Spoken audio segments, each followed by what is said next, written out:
Pode ser, combinado. Mônaco, Tô aqui. então Tá me ouvindo bem? faz perfeito. Bom dia, pessoal. Desculpa aí o entrevero, o atraso, mas a gente recupera, né? De novo, prazer enorme aqui o convite da IT Partners, né, da YTech, Desk Manager, para dentro de uma abordagem bastante aplicável, vamos dizer assim, com os especialistas aí da YTech no ambiente Microsoft, né? A abordagem que a gente discutiu bastante, e principalmente pelo fato de algum cenário, né, aplicável já está sendo utilizado dentro da IT Partners quando executa os treinamentos da jornada do DPO, né? Hoje é um diferencial considerável e materializável, né? E para a gente não atrapalhar mais o Felipe aí, e o Marco, já atrapalhei, já me atrasei, já me enrolei.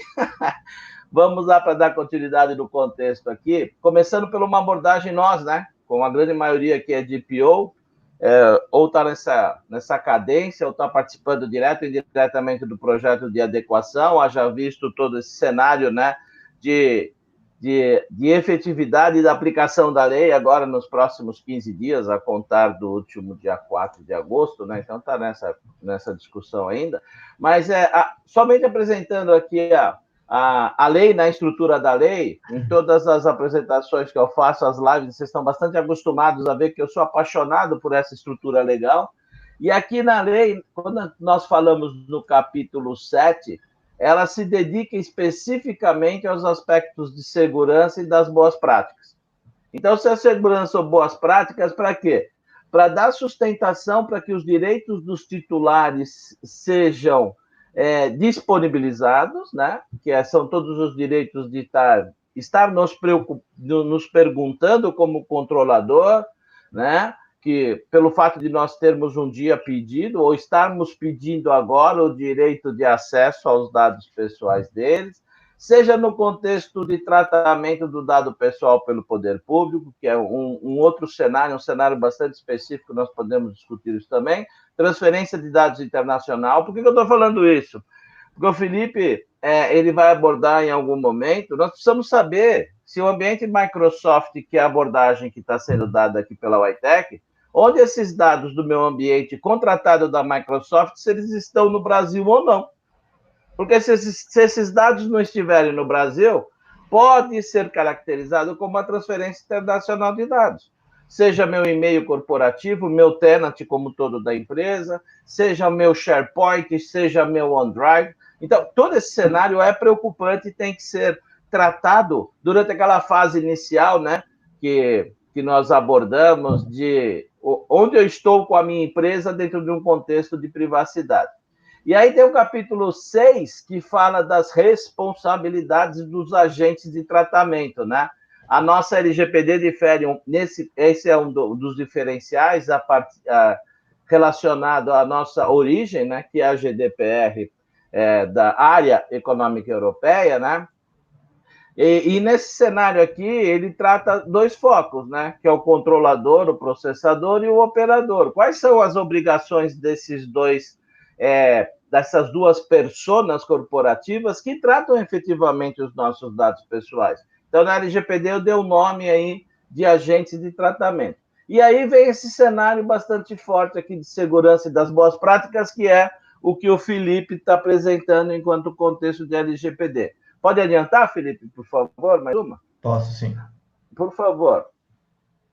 E aí, como nós abordamos, né, dentro da certificação, dentro da jornada de certificação do GPO, é abordado, né, em função do EXIM, uma estrutura, um sistema, um conjunto de fases, etapas, ações e deliverables, resultados a serem entregues. Então, esse cenário proposto por Exim e muito utilizado durante a adequação à GDPR e continua sendo utilizado na sustentação à GDPR, ele é composto, né, por 5 fases, 36 etapas, várias ações consolidadas em cada uma dessas 36 etapas e esse cenário aqui de resultados.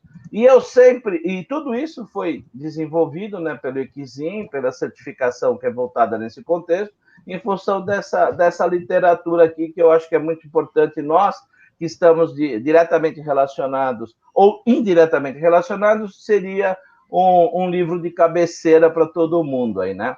E é o que eu sempre falo, qualquer cenário, em qualquer estrutura, 40% é processo, 40% são pessoas, equipe, cultura organizacional adequada à estratégia da minha empresa e 20% são ferramentas, são tecnologias que nós abordamos. Vamos lá, Filipão? Vamos lá. Vamos lá. E aí, mais uma aí para a gente fechar, né? E aí, nós viemos, né, num cenário que eu sempre abordo, e vocês estão bastante acostumados a verem, né? Eu utilizo bastante essa visão do 5W2H. Em todos os projetos de adequação LGPD, a gente aplica bastante esse contexto. Então, o que o Felipe está apresentando, o que a WiTech está apresentando com relação às funcionalidades aí da Microsoft dentro do 5W2H, primeiro, what? O quê? O que, no foco da legislação, são os dados pessoais. Dados pessoais sensíveis e dados pessoais sem serem sensíveis. Mas são dados pessoais. Isso impede que eu trate os outros dados? Não, não impede. Uma vez que a gente já tratava os outros dados de alguma forma, né? E outra, o gerenciamento do ciclo de vida dos dados, da informação, né? O Life Cycle Information Management, isso sempre existiu, gente, não é de hoje, né? Isso sempre existiu. Isso daí existe desde a década de 90. E, de certa forma, os ambientes corporativos já exercem esse gerenciamento sobre a informação. Então, voltando aqui, nós temos aqui o what, o quê? O que é esse o quê? Ou quais? Quais os dados pessoais eu tenho na minha empresa? Ponto. Em função de um cenário considerável do ambiente corporativo, vou falar em 90%, ou até mais, estarem no contexto de a plataforma Microsoft estar implementada, pessoal, é uma questão de licenciamento para habilitar tudo isso que a WiTech, como especializada da Microsoft, está abordando, para você ver o nível de licenciamento que você tem e contratando aí os profissionais adequados, a 4 mãos aí, a 4 mãos com vocês, para habilitar esse contexto. Então, ó, quais os dados pessoais eu tenho dentro do meu ambiente aí abordado? Onde eles estão? Né? Quem tem acesso a esses dados? Por que estão tendo acesso a esses dados? Que aí você vai para o quê? Para a legitimidade do tratamento desses dados pessoais, assim como você dá o embasamento legal, que na LGPD são 10. Então, aí você se estrutura pelo fato de que, como você tem um ambiente que continuamente está fazendo esse discovery, que é o que o Felipe vai abordar agora, né? Estou atrasado, desculpe novamente. Então, pelo que o Felipe vai abordar agora, você faz o discovery, identifica esses dados, né? Dentro de um discovery genérico onde eles estão, se está no teu file server on-premises local, se está no teu file server que está na nuvem, se está nos dois. Geralmente as empresas de grande porte têm mais do que um file server na estrutura. Se esses dados pessoais estão na minha estrutura de SharePoint, de novo, sendo on-premises ou na nuvem, se ela está na minha estrutura do OneDrive, de novo, on-premises ou na nuvem, se está no meu contexto, por exemplo, de e-mail, né? A gente trata muito. Dentro do ciclo de vida tem uma palavrinha lá chamada o quê? Transferência, né? A gente fica transferindo arquivo entre nós, entre a nossa equipe interna da empresa, né? Tem situações que se envia arquivo que não deveria se enviar para fora, né? Para e-mail pessoal. Então, tudo isso vai ser abordado nesse contexto, onde a gente vem com uma estrutura, uma abordagem do que fazer para gerenciar, né? Para mitigar o risco. E aí, fechando todo esse contexto, né? Você tem o como. O que é o como? O como é Se eu faço um discovery inicial da minha plataforma, do meu ambiente operacional, ele vai vir um conjunto de coisas que eu tenho que, depois de um momento de identificar o que eu tenho no meu ambiente global, corporativo, né? E o que eu estou trocando com os meus parceiros de negócio, os meus terceiros, os meus operadores, e até mesmo com outro processador, que no mapeamento de processos a gente pega muito essa relação. Você pega todo esse cenário e você identifica pela sua política de privacidade, certo? Que você está definindo, como você vai qualificar esses dados pessoais, como você vai qualificar o dado pessoal sensível e classificar, que é o que está sendo usado, é um job chamado rotular. Se você tem um job que fica mapeando continuamente tudo que você tem, dentro de uma política de identificação e classificação de dados, dentro de uma política que eu estou rotulando, o que é dado pessoal, o que é dado pessoal confidencial, o que é dado pessoal restrito, o que é dado pessoal público. A hora que eu rotulei tudo isso na minha política de classificação, e um adendo, tá? Algumas ferramentas de mercado de Data Loss Prevention, o DLP, se utilizam dessa funcionalidade da Microsoft para classificar dados. Então, por exemplo, o DLP da ForcePoint, ele se utiliza ou do Baldwin James ou dessa facilidade aqui da Microsoft para classificar dados. Então, se você sabe o que, onde está, por que você está usando e como você está usando, aí o Felipe e o Marco vão mostrar um portal maravilhoso onde você consolida toda essa maturidade. Já atrapalhei muito, Felipe e Marco. Obrigado pela cancha. Desculpe o atraso, pessoal. Exatamente, é o que estão falando, né? Você monta um portal de regulamento, de proteção, é gestão de risco, gente. O contexto de uma legislação de privacidade é gestão de risco, ISO 27005, tá bom? Obrigado, estou por aqui. Pode seguir aí, Fê. Pode seguir aqui? Beleza. Deixa eu voltar. Obrigado, Felipe. Nada. Deixa eu voltar aqui onde nós estávamos. Fiz a demo. Beleza. Aqui. Isso. Parte de discovery, né? E respostas. Na parte de investigação. E responda rapidamente com os seus dados relevantes. Tá. Deixa eu só voltar aqui no Pluma aqui. Passar aqui para o próximo slide. Deixa eu dar uma introdução aqui sobre essa questão, né? Bom, o aumento dos dados, ele cria desafios para as empresas saberem encontrar, né, os dados que você precisa, quando você precisa, em uma variedade de cenários. Aí a gente está falando aí de OneDrive, Exchange, SharePoint, Teams. Existem N repositórios onde essas informações podem estar. E quando se trata de litígio, né, uma investigação interna, precisa responder uma solicitação regulatória ou tem uma obrigação política para ser resolvida, você precisa ser capaz de encontrar esse conteúdo relevante e refinar esse conteúdo e prepará-lo para que ele seja entregue ao órgão solicitante de forma eficiente e eficaz, né? Então, os dados, né, de negócios em áreas de trabalho, sistemas locais, dispositivos, até mesmo aplicativos de custódia, né, que são compartilhados e criam um desafio de responder com uma eficácia melhor, um tempo hábil a essas solicitações de dados. A Microsoft tem tudo isso dentro de um lugar só para agilizar todo esse processo e não ser algo demorado e moroso, né, para as empresas. Então, depois de saber aonde procurar os dados relevantes, que foi o que a gente fez na última demo, né, você pode refinar esses dados para apenas o conteúdo mais relevante para você em cima da sua necessidade daquele momento, daquele litígio, por exemplo. Você tem todo um insight de auditoria de que precisa para manter suas obrigações de conformidade. Essa é uma pergunta que as pessoas às vezes não se fazem.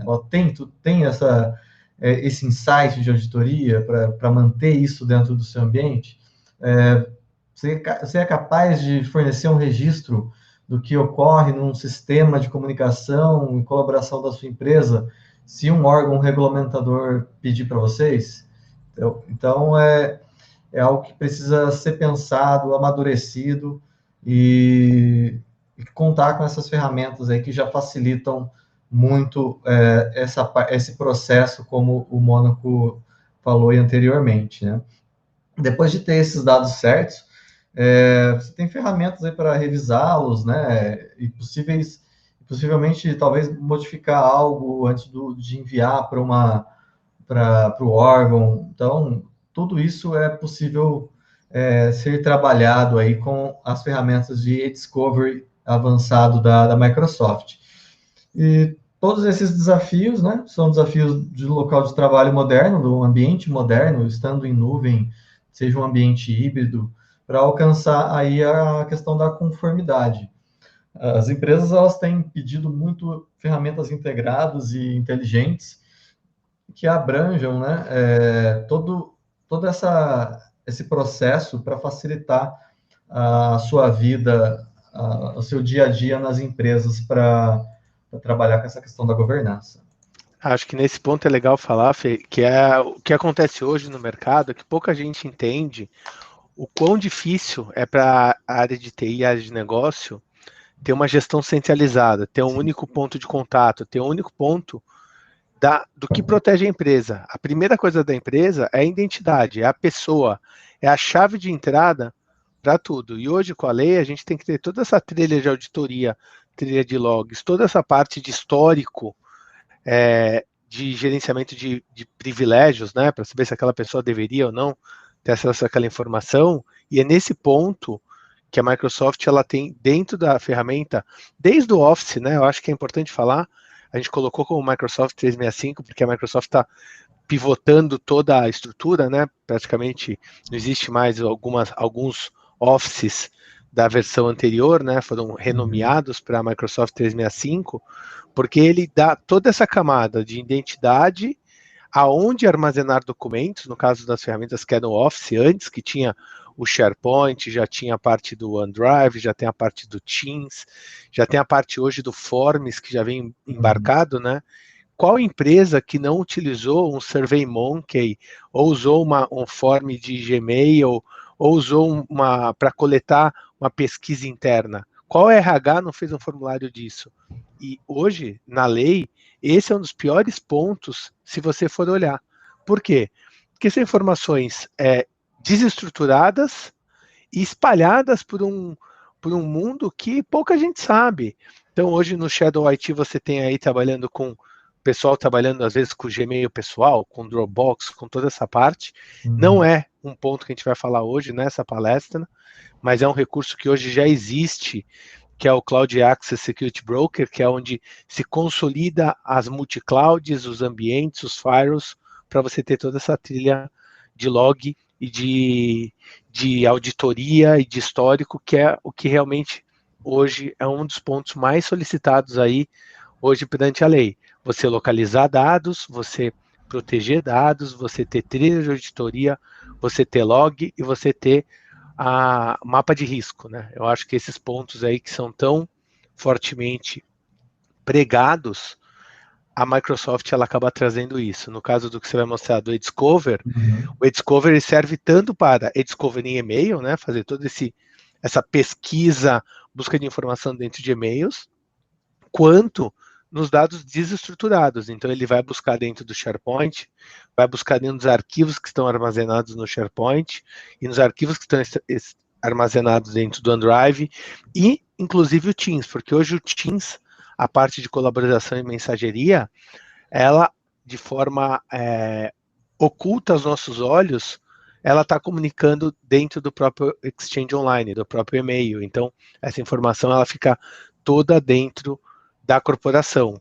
Ou seja, você desliga o usuário da empresa, automaticamente você tirou ele dos grupos de chat do Teams, você tirou ele aos acessos à permissão do SharePoint, você tirou ele aquelas informações sensíveis que estariam talvez no grupo de WhatsApp, ela vai estar toda dentro da corporação. Eu acho que esse é um ponto que eu gosto de colocar. Isso é muito legal que você está abordando, né? Mas, por exemplo, a gente tem uma das grandes dificuldades que a gente tem enfrentado, né? É exatamente em função do home office, né? Todo mundo está hoje fazendo reuniões, né? No Teams, por exemplo, que nem se abordou, gravando essas reuniões, né? E o fato de você estar gravando, que nem nós estamos aqui agora, né? Nós estamos com todas as nossas identificações visuais aqui, explícitas, né? Isso, de certa forma, pode ser caracterizado como um dado pessoal sensível. Então, tudo isso hoje, o RH corporativo, né? Na contratação de um colaborador, precisa passar a se preocupar quem não se preocupou até agora. Então, por isso que na legislação fala em quê? Medidas técnicas, que parte delas a WITEC está abordando aqui com o Microsoft, né, com certeza, e medidas organizacionais, que as empresas têm que se preocupar com normas, condutas, sanções internas dos seus colaboradores, né? Em outro cenário que você não abordou, também faz uma pesquisa considerável dentro do file server, né? Quer dizer, que é onde está a massa aí de dados, né?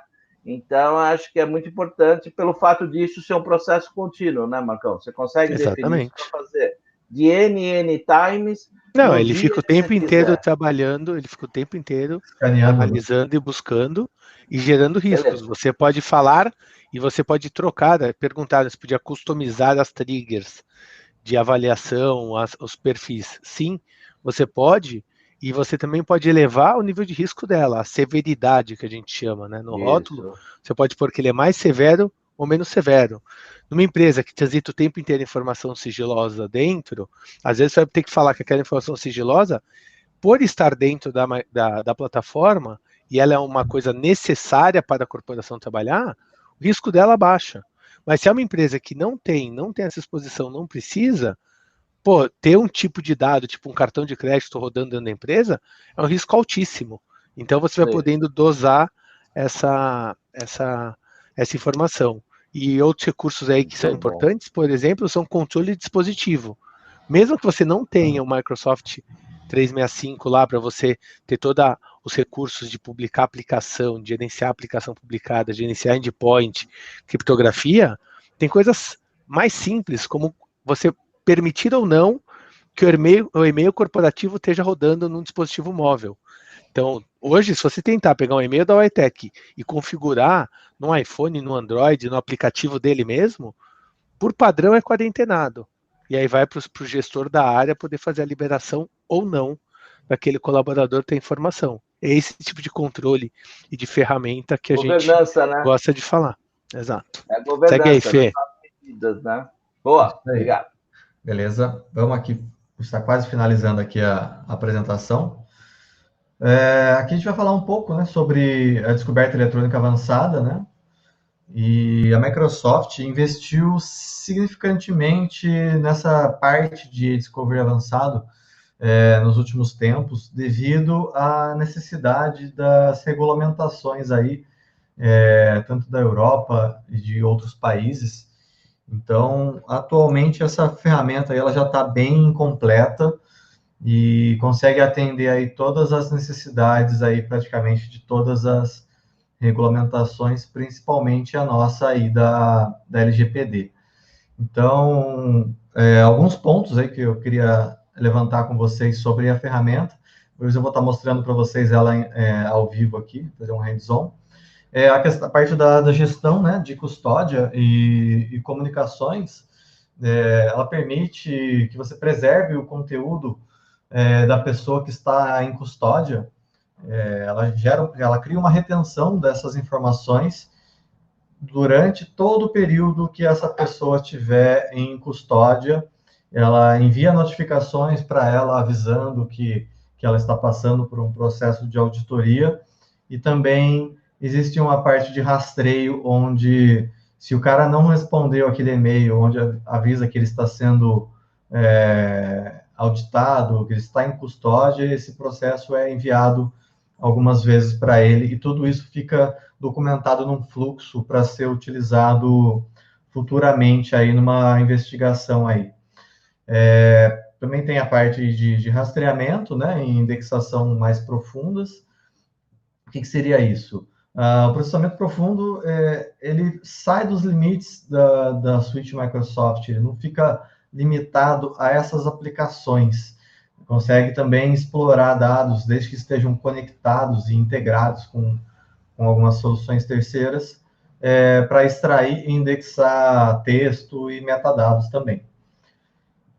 Também temos a parte de revisar e gerenciar os dados do caso, né, os casos de litígio, e dentro de um caso pode ser independente, pode ser feita pesquisas independentes, análises, compartilhamentos desses dados de uma forma que as pessoas que estão auditando a pessoa que está em custódia, ela consiga ter acesso facilmente em cima dessas informações para utilizar em um processo caso ocorra, né? Existe a parte de extrair os dados, né, de maneira inteligente, com machine learning, né? Que isso é bem legal, esse processo. Então, ele consegue detectar duplicatas em arquivos, segmentações de e-mails, alguns tipos de temas, de informações. Existem modelos de machine learning para identificar esses tipos de conteúdo aí que tem um valor, um alto risco para a empresa, né? Então, eu vou estar demonstrando aqui para vocês agora, rapidamente, esse painel de Discovery. Só um minuto.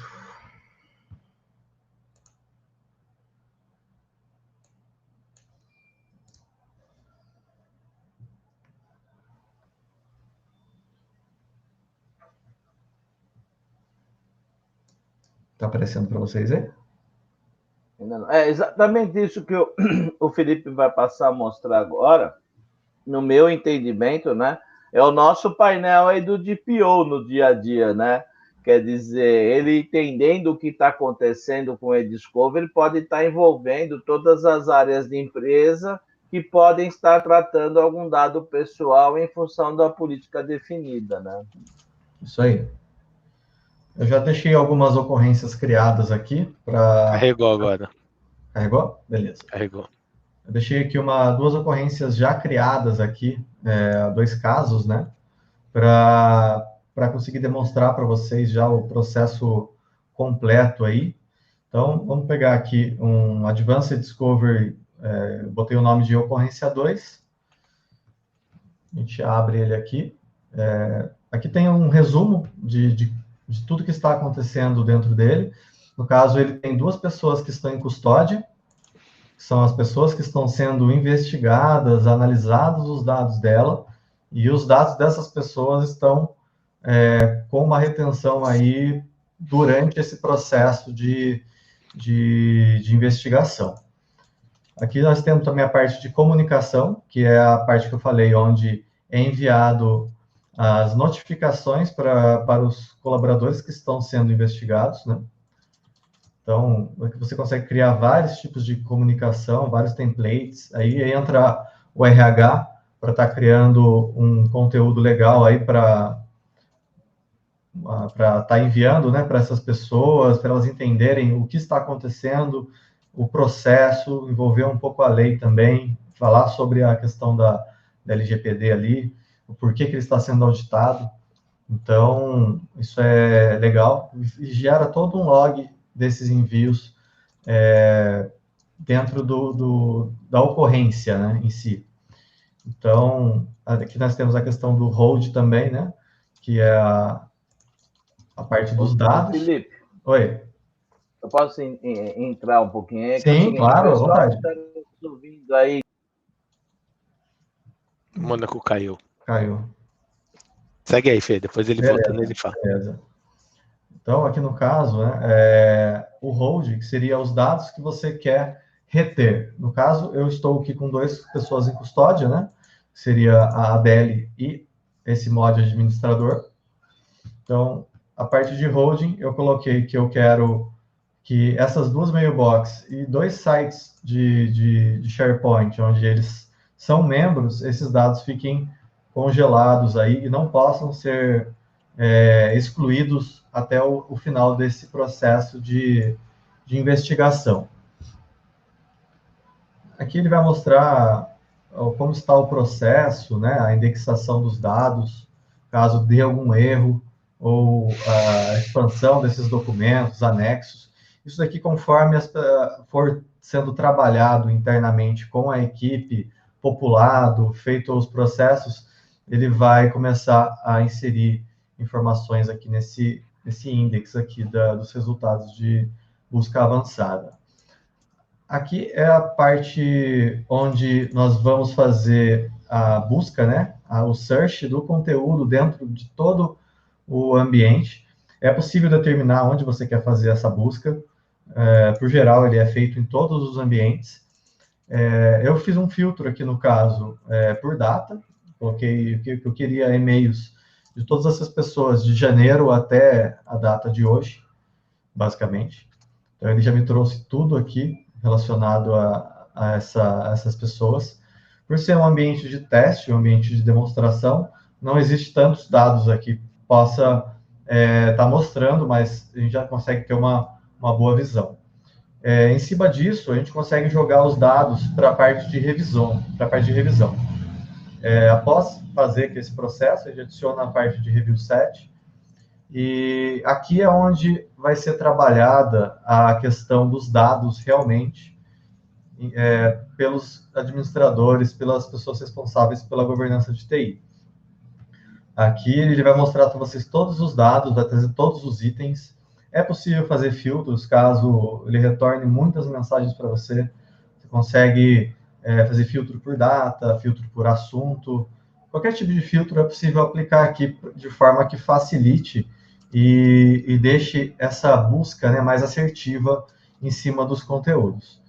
Então, vamos pegar um exemplo aqui, sei lá, esses 3 e-mails aqui são dados que eu preciso administrar ou que eu preciso coletar para estar enviando aí para um processo de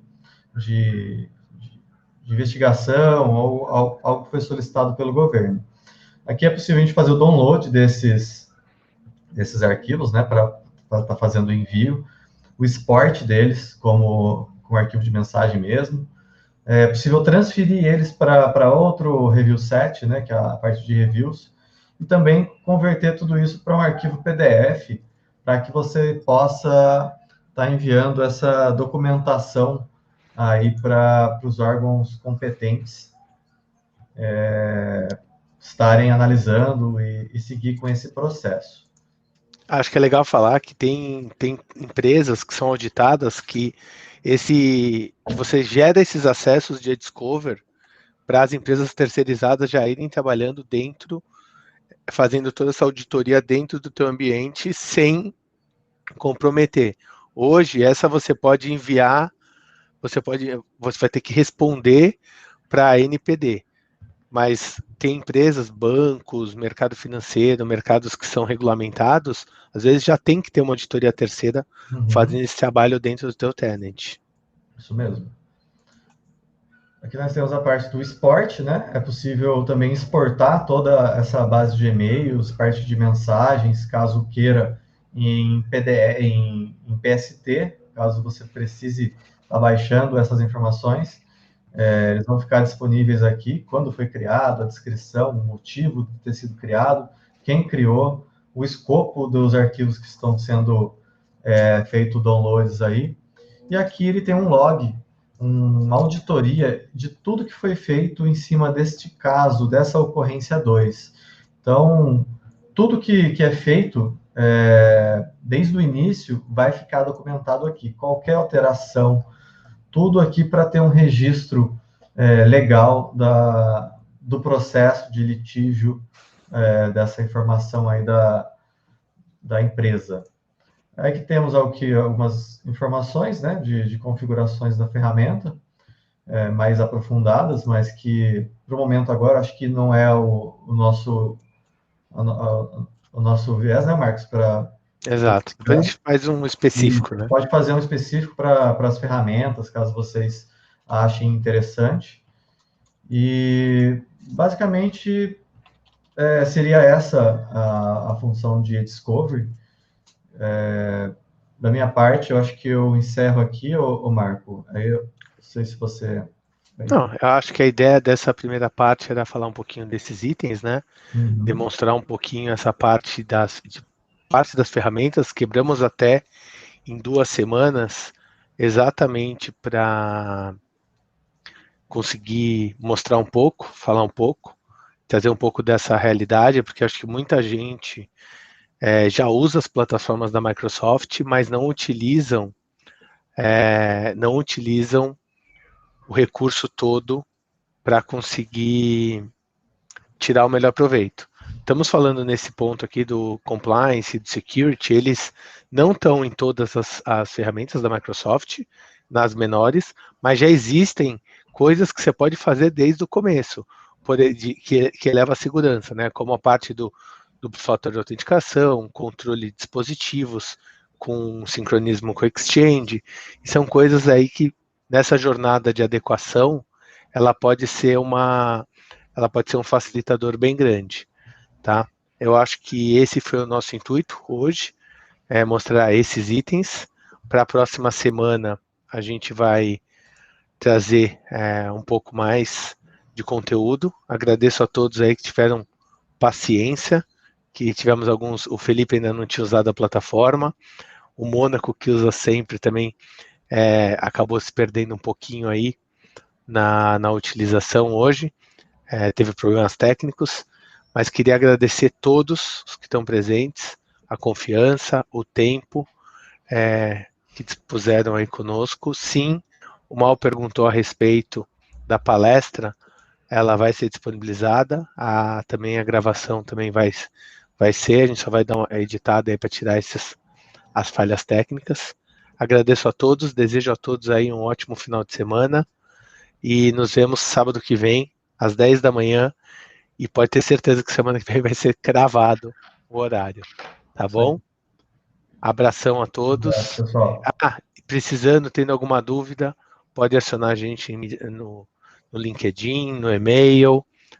Eu tenho perguntas@itech que eu vou colocar aqui no chat, que é um e-mail que nós usamos para fazer os retornos, os feedbacks, e agradeço muito aí, César, essa parceria, esse espaço aí da IT Partners, e que a gente possa trazer muito conteúdo, muito conhecimento aí para todos. Eu vou encerrar por aqui.